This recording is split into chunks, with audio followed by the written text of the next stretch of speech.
Breaking news, the Aaron Rodgers trade has finally happened. Well, a couple of hours ago, but this is the first time today I actually could sit down and actually record. But we're going to talk about all the components in that trade, what it might mean for some players. Zach Wilson.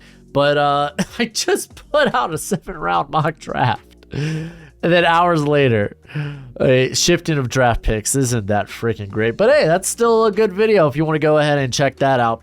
If anything, it gives you a larger library of players in this class. But what's crack-a-lackin'? It is your boy Baroshmo, just in case you did not know. So go ahead, become a bro and subscribe. Leave this video a thumbs up if you enjoy the content. As always, let me know what you think in the comment section below. Let's have that nice, beautiful football discourse. And yes, the trade broke earlier today, and this is what was dealt. It was just a bunch of picks, no players. I really thought Corey Davis was gonna be a Green Bay Packer. Oh well. But Aaron Rodgers gets moved to the Jets, so the Packers trade Aaron Rodgers, their first round pick. So it's a swap in of first round picks. So now the Packers move to 13, the Jets move to 15. A 5th rounder this year is also what the Jets will get. And the Packers, they will receive a conditional first rounder next season. It's the 2nd rounder if Aaron Rodgers plays more than 65% of snaps in the 2024 season, or the 2023 season, excuse me.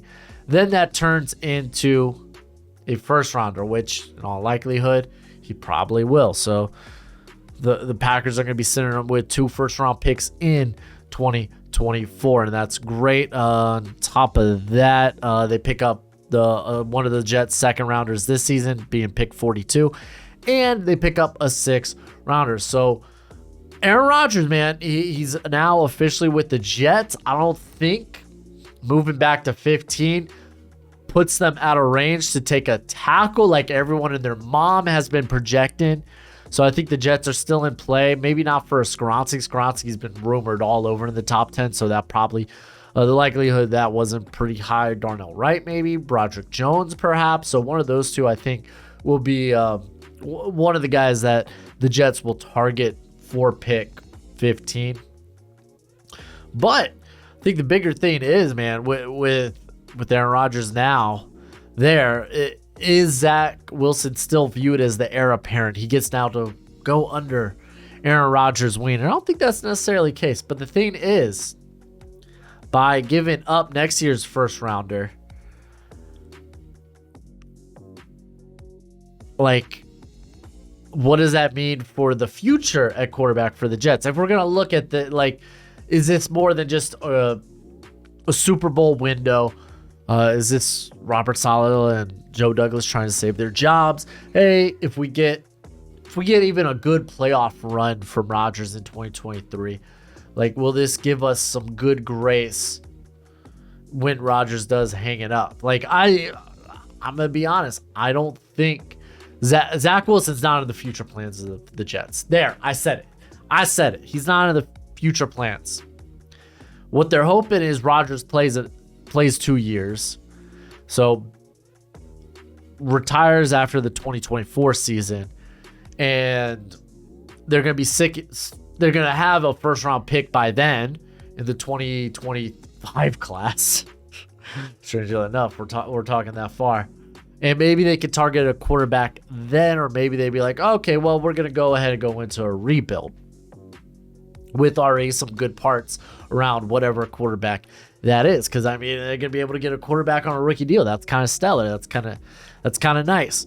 So I think this looks good for the Jets. It just means Zach Wilson, hey, whoever wants him, go ahead and take him. I think you probably could even get him for free at this point. The Jets might have to pay some team just to take Zach Wilson at this point. Zach Wilson is not in the future plans for the Jets. And this is great. The Jets, they're going to be able to compete now with the Giants. I say the Giants, but like the colossal quarterbacks of the AFC. You got your Patrick Mahomes, your Josh Allen in division.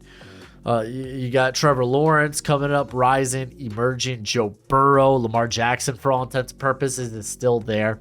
And then you got some rising cats like, hopefully, Tua. Please, Dolphins fan here. I'm praying. Kenny Pickett, we're going to see what he can do in his first full year as a starter there for the Steelers. I mean, Deshaun Watson, we even mentioned him, but we have no idea what really he brings to the table. Justin Herbert, I didn't even mention him. Like, there's a lot of quarterback competition there in the AFC. So just feel like, okay, we could compete for the next 2 years, and then we could go ahead, start a rebuild. We're gonna have good pieces like Elijah Vera Tucker, who hopefully we'll have on a multi-year deal after his first contract ends. Garrett Wilson. It's like we're gonna be looking good going into the future. Our defense is gonna be looking good with young pieces like Sauce Gardner and such. So there's got to be a good feeling around the Jets, around MetLife, that okay, this, if anything, this gives us a good Super Bowl window, at the very least playoffs for the next 2 years, and then we'll go ahead and we'll draft a quarterback, bring them into a very good situation. And you might be saying, I'm going to bring Gojo in for this one. Bro, Schmo, you should never draft for the following draft, let alone one that's 2-3 years away. And, well, I mean, you got the quarterback now. It's like, okay, once he retires, then it's going to be like, okay, we'll figure out how to get a quarterback in that class then. Right now, we have a very good team that's going to compete. Now, if you're the Packers, Jordan Love, what are you doing with pick 13? What are you doing? I'm hoping it's Jackson Smith-Njigba. You're going to, now that the ghost of Aaron Rodgers is gone, you could get a fair evaluation of Jordan Love. And fun fact, you're likely going to be sitting on 2 first-round picks in 2024. If things don't go well with Love this year, you got capital move up. You do. I think it's a good move for the Packers moving forward. I really do. Because worst case scenario, Jordan Love sucks. You have capital move up for maybe Caleb Williams or any other quarterbacks that emerge out of there. Drake May, Quentin Ewers. Some guys we maybe don't know about yet, like Cam Hayward, Jalen Daniels, stuff like that. You'd be like, oh, where's Bo Nix? Where's Michael Penix? Those guys are old. And Penix got injury issues. Like, he ain't going to the first round. But Bo Nix is an interesting name. That's for next year. But, yeah, you got the capital to do so. So I think it's fine. It's a good move. Being able to get that conditional second rounder, which basically is a first rounder, unless Aaron Rodgers, for some reason, pulls like a Carson Wentz, like when Wentz went to the Washington, and ends up just getting hurt and getting outplayed by Zach Wilson. I know there's a lot of variables there, but I mean, we saw it happen with, granted, let's just call him a non-elite quarterback, but it could happen. There's possibilities there. But they also get picks this year to, like, that pick 42. I think that's going to be stellar for the Packers. Like, that's going to be a spot where maybe you're sitting on the tight end 3 in the class, whether it's Darnell Washington, Luke Musgrave. You could maybe consider that there. I mean, it's a good edge class. You don't have to partake in this edge class early. Go ahead, take Jackson Smith-Njigba, complete that wide receiver room, and then be like, okay, let's see what the edge talent is at 42. Or honestly, like, you can go a lot of different ways. It's like, I think this is great for the Packers. I feel good about it. I mean, overall, those are my thoughts. Like, the biggest takeaways here are Jets. They have a Super Bowl window, and hopefully after 2 years of Rodgers, at least that should be the plan, they can figure it out. They can figure it out in the 2025 draft. They'll be like, hey, well, we just lost our franchise quarterback. Which is strange enough to say, but we just lost our franchise quarterback, so we're going to go into a rebuild. But hey, we got all these young players that now we're going to put on second-year deals that we could insert a guy there immediately. and feel like we can compete. I think the other thing to take away from this is Zach Wilson, you're no longer the plan.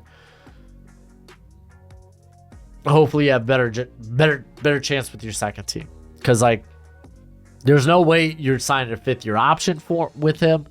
Like he's gonna at the end of the road, when Aaron Rodgers hands it up, they're gonna be like, all right, well, Zach Wilson, have a nice day. We're not putting a 5th-year option on you.